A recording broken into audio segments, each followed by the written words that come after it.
Hi guys, welcome back to my channel. My name is Fatma and I'm a second year biochem student at the University of Toronto Scarborough. In today's video, I'll be discussing how to create an exam study schedule. Now this is just the way that I've created an exam study schedule. I usually have a lot of fun doing this. I really don't know why, but I do enjoy it. And it's worked for me before, so I figured because I also have a midterm coming up, I'm sure there are others who do as well. So I figured it'd be a good idea to get this video out there. And if you guys are new to the channel, please hit subscribe. And if you are watching this video, please hit that like button. Please share it with anybody and everybody you think will need it. Make sure you turn on your bell notifications so that you'll be notified every time I upload a video. I upload new videos every Sunday. And without further ado, let's get into the video. Alright guys, so in order to explain how to create a study schedule, I thought I'd take the hypothetical situation of a student just because we love explaining through examples. So in this situation, student A actually has an exam coming up. Oh my god, what a big surprise. She has an exam coming up and her exam is scheduled to be on the 14th of June. She's also checked the time of her exam and it will be from 2 to 5 p.m. And she's also checked the location of her exam. Because she's in quarantine, the exam will be held at home, but the medium through which the exam will be delivered and taken is her school's website, or platform, which is Quarkus for U of T students. She's a U of T student, and the weight of her exam is 40%.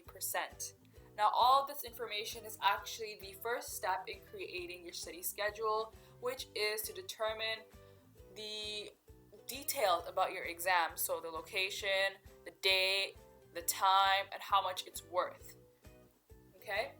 The second step in creating your schedule is to figure out the number of days up until your exam so you know how many days you have to study. Now, assume that today is June 1st and her exam is on June 14th. That gives her 13 days, including the 1st of June, to study for her exam. And if you do have an exam later on in the day, I would personally not recommend counting that as a study period just because you do want a little bit time to de-stress before your exam. Third step will be to determine the number of topics and which topics will actually be covered or tested on the exam. Now this is important because one, you don't want to study irrelevant material, and two, determining the number of topics will help you with the fourth step, which is to divide the number of topics by the number of days so that you know how many topics you have to cover per day. In our situation, 20 divided by 13 is about 1.66. Now I think it's really hard to determine 0.66 of a topic.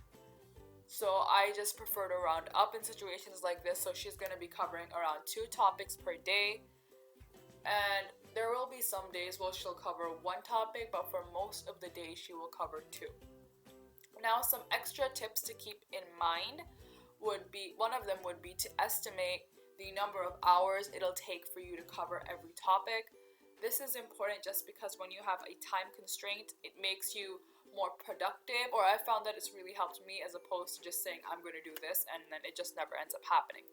Also, when you do have a specific time, then you figure out how to distribute your topics and which ones to do on which day. Another thing to keep in mind is to study concepts in order if subjects are building on top of each other. And for subjects in which concepts don't build on top of each other, or subjects in which you have a pretty good grasp of the material in general, study the content that's harder or the content that's more time consuming in the days that are really before the exam as opposed to days that are closer to the exam. That'll be a better use of your time. Here I'm just showing a study template that I've been using for a while, an exam study template that I've been using for a while. So at the top I have my course code, my exam date, the time of the exam, the location of the exam, and the weight of the exam. Okay, and then I have 3 columns, one which lists the dates up until the day before the exam, and because I am doing around 2 topics per day, I have the last 2 days saved for preparation and mock testing and stuff like that. The second column, like I said, I have listed the material or the concepts that need to be covered, and right next to each of the topics I have the amount of time it's going to take. Then I have a third column for how well do I know each subject. This I think is important because you'll revise a subject but you don't really keep track of how well you know it sometimes, so it makes it harder to review. And here I'm just highlighting how well I believe I know each topic.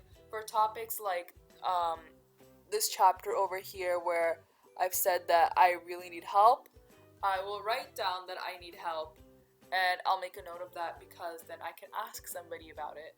And yeah, this is a template that I created, and if you guys do want to have access to this template or do want to see this template, download it for free, please let me know in the comments so that I can make it accessible for you guys, and hopefully it'll benefit you all.